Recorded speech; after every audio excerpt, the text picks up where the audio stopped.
구원의 길에는 생명이 있고 사망이 없습니다. 28절 말씀에 보면 뭐라고 말씀하시는고 하면 공의로운 길에 생명이 있나니 그 길에는 사망이 없다. 이렇게 말씀하시면서 믿음의 길을 걸어가는 사람들에게는 사망이 없습니다. 생명만이 그 길에 있습니다. 이렇게 말씀합니다.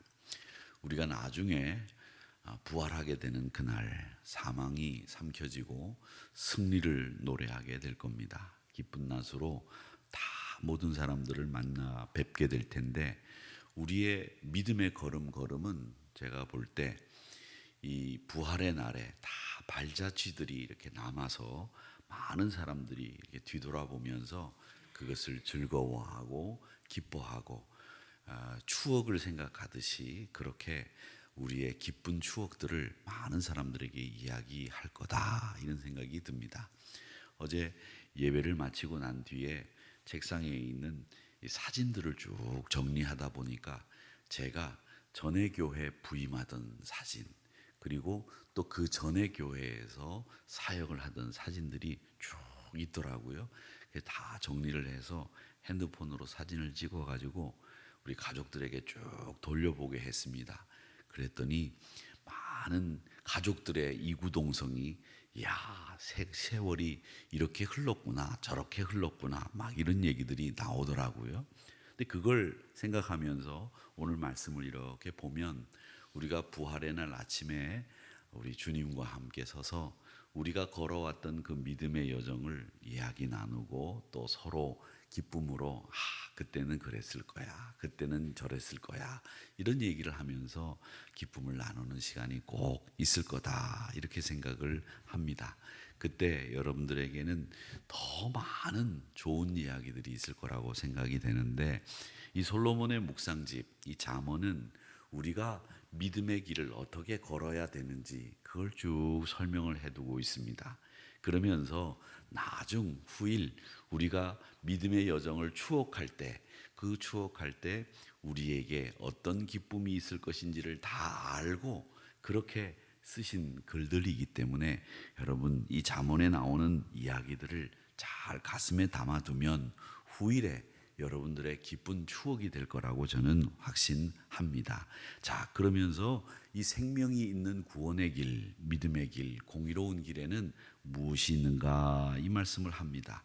제일 먼저는 진실한 말이 있습니다 라고 이야기를 합니다. 구원의 길에는 진실한 말이 있다. 생명과 사망이 같이 있을 수 없듯이 진실과 거짓은 같이 있을 수가 없습니다. 그래서 생명의 길을 걷는 사람들은 남을 속이는 거짓 증언이 있을 수가 없고 할 수도 없는 겁니다. 그래서 오늘 17절 말씀에 뭐라고 얘기하는고 하면 진리를 말하는 자는 의를 나타낸다. 거짓 증인은 속이는 말을 한다. 이렇게 분명하게 이야기를 하고 있습니다. 남에게 피해를 주기 위해서 또 혹은 자기가 이익을 취하기 위해서 거짓 증언하는 일들 얼마나 많이 있습니까? 그렇기 때문에 우리 믿음의 사람들은 남에게 피해를 또 내가 유익을 얻기 위해서 이 거짓 증언하는 일에는 철저히 발을 빼고 피해야 된다라고 하는 것을 기억하시기 바랍니다. 믿음의 사람들은 오직 진실만을 이야기한다는 거죠. 재판정에서 만약에 거짓말을 하게 되면 위증죄로 처벌을 받게 됩니다. 그렇듯이 하나님 앞에서 우리가 거짓말을 하게 되면 어떤 벌을 받게 될런지 우리는 알지 못하지만 아마 거짓말은 시간이 지나면 곧 다 모든 것이 전말이 탄로가 나게 되어 있는 겁니다. 그렇기 때문에 공의로운 마음을 가지고 늘 코람되어 하나님 앞에 서 있다라는 생각을 가지고 진실한 말을 하는 것이 우리에게 믿음의 생활에도 유익하고 여러분 인간관계에도 유익하고 어디서나 항상 덕을 세우는데 이 진실한 말만큼 유익한 것이 없다라고 하는 겁니다. 이제 설교를 하다 보면 지금은 이제 제가 이 패드라고 하는 것을 쓰고 있어서 그때 설교를 이제 제가 열어가지고 보고 있지만 예전에 이제 이 패드가 나오기 전에는 A4 용지에다가 10으로 해서 넉 장 정도 설교를 이렇게 가지고 올라옵니다. 설교를 가지고 올라오는데 이 종이 원고를 가지고 올라와서 이렇게 이제 설교를 하다 보면 저는 이제 생각하기를 설교학 시간에 배우기를 설교는 토시까지 다 작성을 해서 그리고 올라가 가지고 그걸 외워서 해야 된다 이렇게 배웠는데 이게 외워지지가 않죠. 잘 외워지지가 않아서 이 설교 원고를 이렇게 보게 되는데 이 설교 원고를 보면서 이제 이렇게 올라가 보면 여름에 요즘은 이제 에어컨이 있어서 그렇게 무풍 에어컨도 있고 뭐 바람이 불진 않지만 예전에는 목사가 강단에서 이렇게 설교를 하게 되면 선풍기를 목사 시원하라고 선풍기를 이렇게 틀어두는데 이 A4 용지를 넉 장 정도 가지고 올라갔다가 선풍기에 이 원고가 휙 날아가 버리는 경우도 있고 또 어떤 경우에는 그날 설교가 분명히 잠언 12장의 말씀인데 가지고 설교를 원고를 가지고 올라가 보니까 마태복음 설교를 가지고 올라간 경우도 있습니다. 이제 그런데 설교 원고를 이렇게 보면 전혀 상관도 없는 원고를 가져가지는 않죠. 그런데 A4 용지를 가지고 다닐 때는 이게 이제 그런 원고를 가져갈 때가 있고 특히 이제 장례식을 갈 때는 장례식 설교는 저는 이제 바인더 링이 있는 설교 그 노트를 만들어 가지고 장례식 설교를 뭐 한 20편, 30편 정도 쭉 마련해 가지고 가는데 설교를 장례식 하기 전에는 입관 예배 설교, 뭐 하관 예배 설교 이런 설교 원고들을 미리 제목하고 본문을 만들어 가지고 순서를 짜지 않습니까? 그 설교 원고가 이 바인더 안에 있는 줄 알고 이렇게 가요. 이게 갔는데 그 설교 원고를 지난번 장례식 때 그 설교 원고를 바인더에서 빼가지고 성경책 안에 넣어가지고 가져가가지고 이 원고 이 바인더 책 안에 원고가 있는 줄 알고 이렇게 봤더니 원고가 없는 거예요. 그런데 아차 하는 그 얼굴빛이 제가 이렇게 나타날 것 아닙니까? 원고가 없네 하는 아차 하는 그 얼굴빛이. 근데 교인들은 정말 아주 예리해요. 그 아차 하는 그 얼굴빛을 교인들이 본 거예요.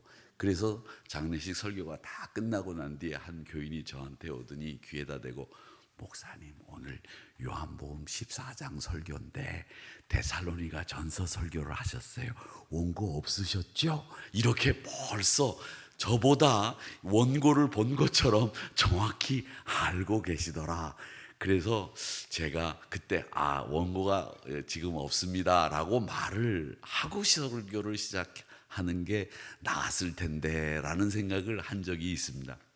근데 장례 설교는 원래 그 설교 본문이 보통 정해져 있고 거의 대부분 설교 원고는 역대하나 또 요한복음 14장이나 데살로니가서나 고린도전서 15장이나 뭐 이런 원고가 정해져 있는 본문들이기 때문에 사실 원고가 없어도 지금까지 한 장례식 설교는 얼마든지 할 수 있지만 교인들은 지금 원고를 보고 제대로 하고 있는지 제대로 하고 있지 않는지를 정확히 알더라라는 것을 그때 알았습니다. 지금 여러분 제가 설교 원고를 제대로 가지고 있다는 믿음을 가지고 있으니까 지금 편안하게 이렇게 보고 계시죠.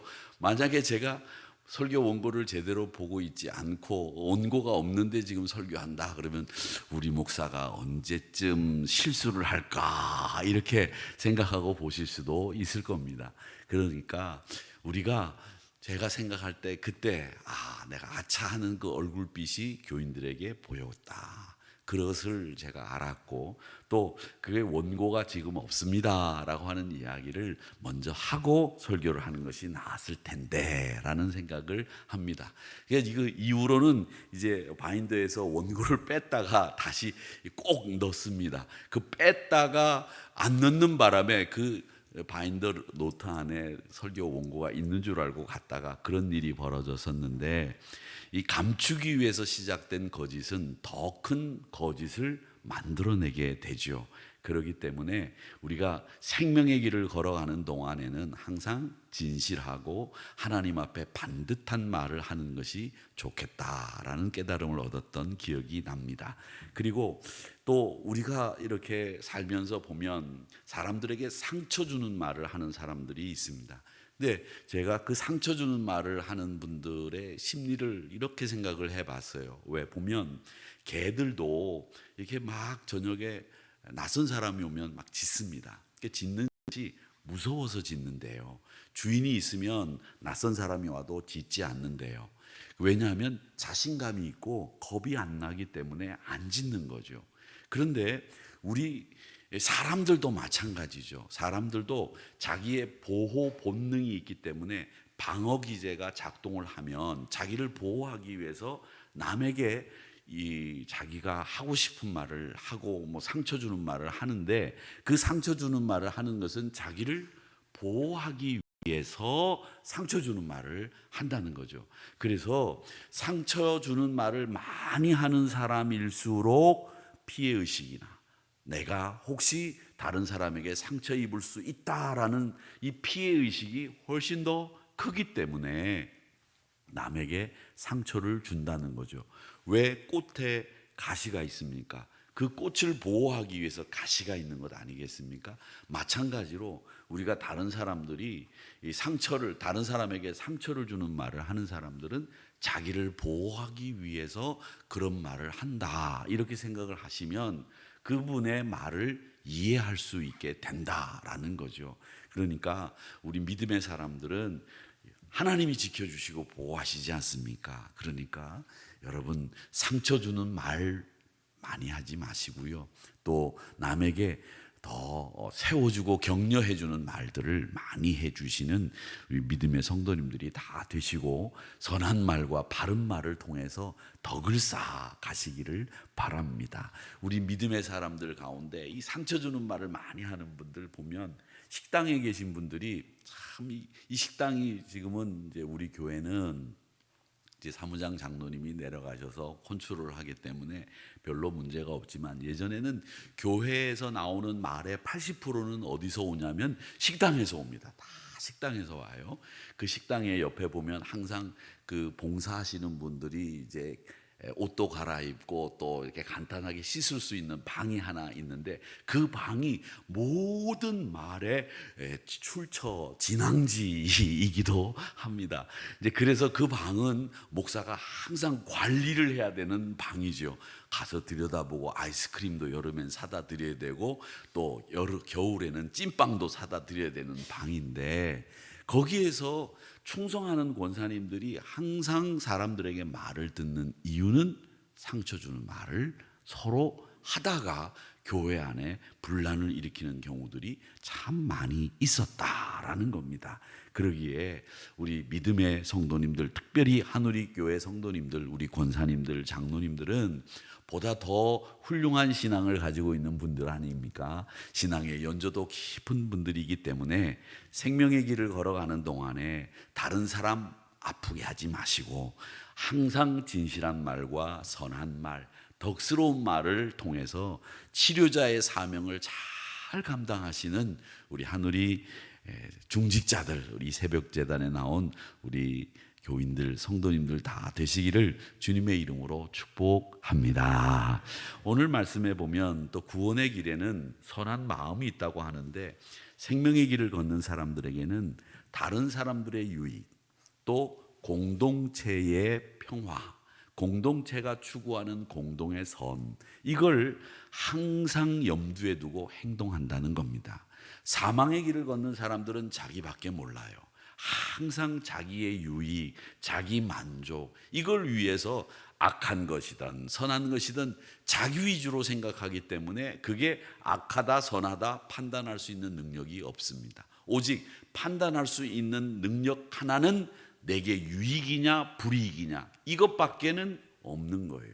그렇기 때문에 믿음의 사람들은 나를 기준으로 유익이냐 불이익이냐 이걸 생각하는 기준만 가지고 있는 사람이 아니라, 다른 사람을 배려하고 공동체가 추구하는 선을 항상 마음에 두는 선한 계획을 세우는 사람들이 우리 성도들이다라는 것을 꼭 기억하시기를 바랍니다. 그래서 이웃과 마음을 합하고 하나님을 뜻을 다하고 목숨을 다하고 마음을 다해서 사랑할 수 있는 이런 성도들이 선한 마음을 가진 성도다라고 하는 것을 아시고, 이왕이면 더 넉넉하게, 이왕이면 나보다 다른 이웃을 먼저 생각할 줄 아는 성도들의 삶, 생각, 이런 사고방식들을 가질 때에 하나님이 훨씬 더 기뻐하신다라는 것을 기억하시면서 그 마음을 지키고 그 마음을 갖기 위해서 노력하고 기도하는 저와 여러분이 되시기를 주님의 이름으로 축복합니다. 마지막으로 오늘 여기 말씀에 24절에서부터 28절까지 말씀에 보면 뭘 말씀하시고 있느냐 하면 게으른 자와 성실한 부지런한 사람을 이야기합니다. 이 부지런한 것은 이 게으른 것과 역시 거짓과 진실이 공존할 수 없듯이 같이 있을 수 없습니다. 이 부지런한 사람은 오늘 성경에서 이렇게 이야기합니다. 남을 다스릴 수 있게 된다, 이렇게 말씀하시고 있습니다. 다스린다라고 하는 말은 군림해서 명령하고 그 사람을 통제하고 지도하는 이것만을 얘기하는 게 아니라 그 사람을 섬길 수 있는 지도자, 리더십을 갖게 된다라는 말씀입니다. 그렇기 때문에 우리 믿음의 사람들은 될 수 있는 대로 부지런히 움직이시고 부지런히 주의 일을 감당하셔서 하나님 앞에서 많은 사람들을 다스릴 수 있는 리더십을 갖는 여러분들이 되시기를 주님의 이름으로 축복합니다. 그렇게 다스릴 수 있는 사람이 사랑을 베풀 수도 있는 거고요, 전도도 할 수 있는 겁니다. 그래서 다스릴 수 있는 사람은 부지런한 사람, 선한 마음을 가지는 사람, 그리고 진실한 말을 하는 사람, 그런 사람들이 우리 믿음의 길에서 승리하는 구원의 길에 있는 것들이니, 구원의 길, 생명의 길을 걸어가는 분들에게는 선한 마음, 진실한 말, 그리고 부지런함, 이것을 갖추고 살아가는 것이 필요하다라는 것을 기억하시면서 우리 모두 항상 승리의 그날을 앞두고 열심히 믿음의 여정에서 승리하시기를 바랍니다. 고린도전서 15장 55절에서 그 유명한 말씀이 있죠. 사망아, 너의 쏘는 것이 어디 있느냐라고 그렇게 바울 사도는 고린도 교인들에게 말을 했습니다. 사망에 쏘는 것은 무엇입니까? 사망에 쏘는 것은 죄고 악일 뿐입니다. 우리 믿음의 사람들은 승리의 생명을 쟁취한 사람들, 그 승리의 생명을 쟁취한 우리 믿음의 사람들은 항상 평생 선한 말, 선한 마음, 진실한 마음, 말과 진실한 말과 선한 마음, 그리고 항상 부지런함으로 여러분을 잘 가꾸셔서 하나님이 기뻐하시는 구원의 길을 걸어가는, 생명의 길을 걸어가는 우리 하늘이 성도님들이 다 되시기를 주님의 이름으로 축복합니다.